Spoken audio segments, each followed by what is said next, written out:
Welcome to the final chapter of our Florentine journey. Today we cross the river to the Oltrarno, the other side, where the city's artisan soul still thrives. In these quiet alleys, centuries-old traditions are passed down through generations of master craftsmen and artists. At its heart lies Santo Spirito, a Brunelleschi masterpiece where a young Michelangelo once secretly studied human anatomy.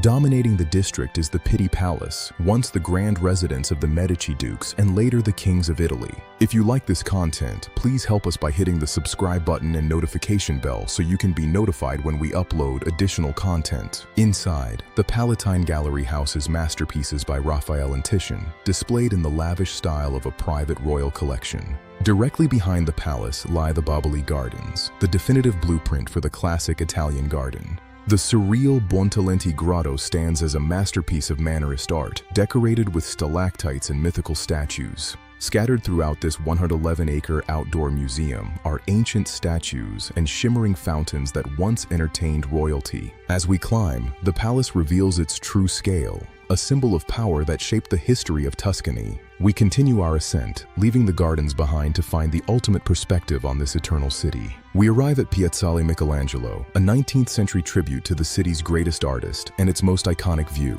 From here, the entire history of Florence is spread out before us, a tapestry of marble, stone, and red-tiled roofs. As the sun sets, the city is bathed in gold, reminding us why Florence has inspired dreamers for over a millennium. High above the crowds, the spirit of the Renaissance feels as eternal as the marble it was carved from. Below us, the city continues its dance, a living museum that never stops evolving. Our three-part journey through the heart of the Renaissance comes to an end where it all began, with beauty. From the spiritual heights of the Duomo to the political stage of the Signoria and the artisan soul of the Oltrarno, Florence is more than a city. It is a testament to what humanity can achieve when we reach for the stars. Thank you for walking with us through the jewel of the Renaissance. May its beauty stay with you always. We hope you've enjoyed this tour.